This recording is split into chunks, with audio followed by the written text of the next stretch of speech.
So before we talk about step number one, let me give you this scenario. Okay.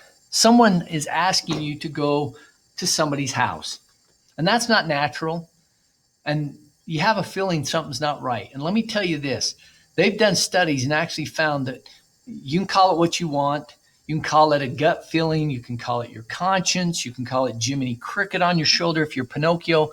But if you have a feeling that something's not right, usually something's not right.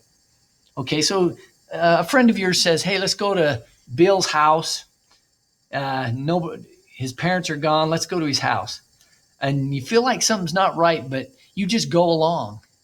And then you get there and they're drinking alcohol.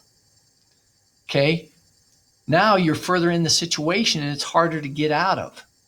How about, again, going back to the first? Hey, let's go to Bill's house. You got this feeling something's not right, and so you ask questions. Why are we going to Bill's house? And they won't tell you. Then don't stop asking until they do tell you. Because what that does is it accomplishes goal number one right away. It puts you on the offensive. You say, what are we going to Bill's house? And they go, I just got to show you something. No big deal. They're on the defensive. Do you get how that turns them on the defensive? They have to think, am I going to tell them the truth? Am I going to lie to them? What excuse can I come up with? You're in charge. You're on the offensive right away by asking questions. And you don't stop until you know the trouble. Now, you do not always have to do step number one if it's obvious. Again, going back to my good friend Dylan Stewart, if he said, hey, let's go smoke marijuana, I don't have to ask him a question. I already know the trouble. What am I going to ask him? How much are we going to smoke? How much are you going to charge me? There's no questions to ask.